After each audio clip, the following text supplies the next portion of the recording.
You are about to see the most incredible doll ever invented. Her name is Poppy, and she is the first truly intelligent doll in the world. A little girl can talk to her. Poppy gives her answers. She is the first doll actually able to have a conversation with a child. Hard to believe? Just watch. Poppy Playtime! Poppy's as lovable as a real girl, and she talks like one, too. Hi, my name is Poppy. I love you. Can you help me polish my shoes? Why, of course, Poppy. Just like a real girl, Poppy always wants to look her best. Perfect! Thank you. Her hair is sturdy and won't come out when you brush it, and smells just like a poppy flower. Is there anything else you'd like to say, Poppy? I'm a real girl, just like you. What's the time? Playtime! And if you've ever wanted to see how all of the nation's favorite toys were created, Playtime Co. is now offering factory tours at just $2.99 a person. An entire hour in the most magical toy factory on Earth. What are you waiting for? Come visit the factory. We can't...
Hi, my name is Leith Pierre, and I'm the head of innovation here at the Playtime Co. Toy Factory. If you're seeing this, then you're trespassing. Yeah, we play this little tape on loop whenever we close the factory for the day. So, trespasser, just to make you aware, while we pride ourselves primarily on our high-quality toys and excellent child care, we also pride ourselves on our security. For example, this facility is full of hidden motion triggers, which, once set off, will turn on the factory's emergency alarms and directly contact the authorities. And that's one of the more tame aspects of our security system. No spoilers. So, you've got my warning. It's not too late to turn around. I just hope that you're certain whatever you're doing is worth it.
they keeping the Huggy boxes?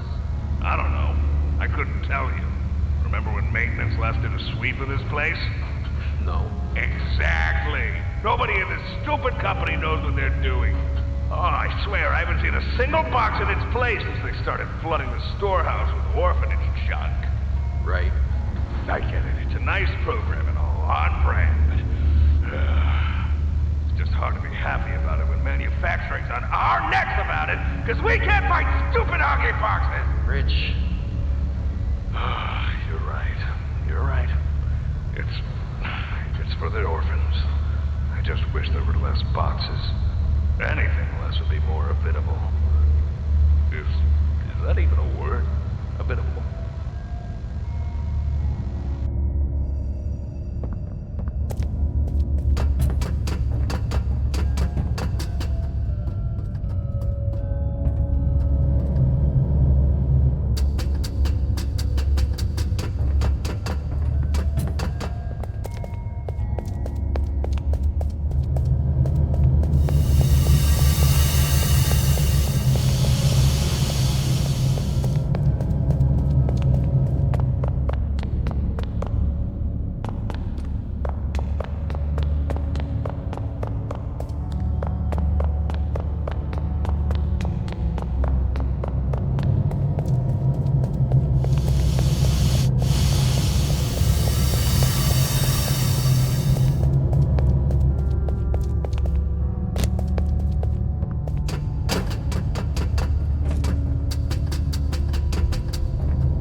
So, Stella, what made you want to work at the Playtime Co. factory? Playing with toys when I was young was so magical. I could go straight from my bedroom floor to anywhere in the world. It was such a great feeling. And being able to work at a toy factory, somewhere that can provide kids with that same experience, that's a pretty great feeling too. Sometimes though, I really wish I could go back. To being a kid, I mean. And it's weird, because adults are just kids, but older.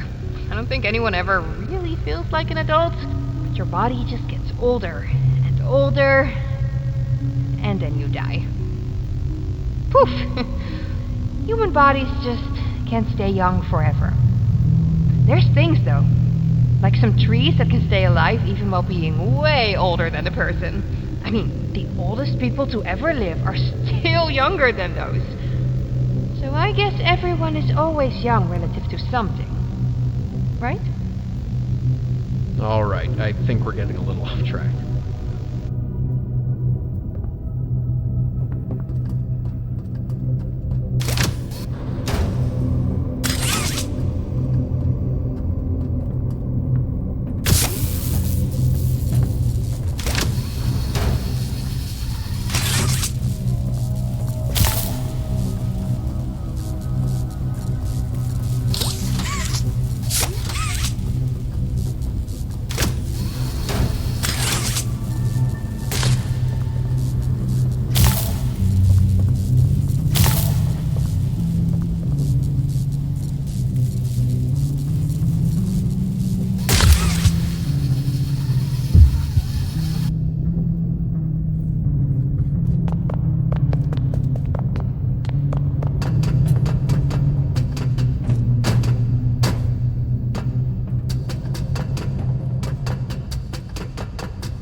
In relation, experiment 1006, the prototype.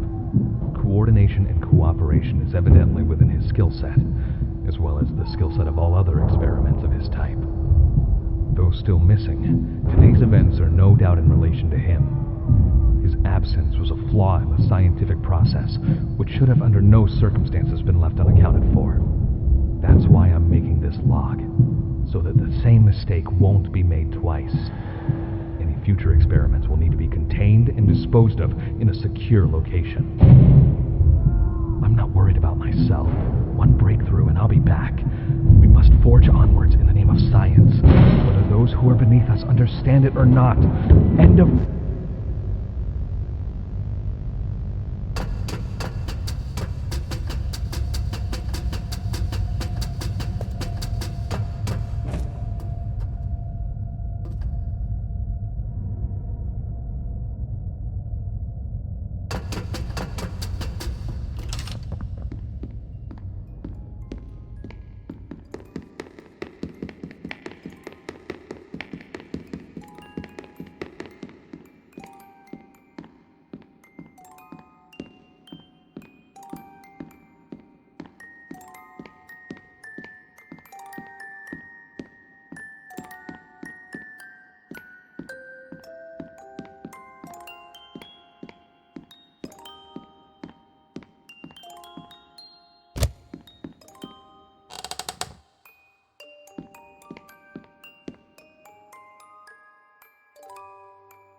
You opened my case.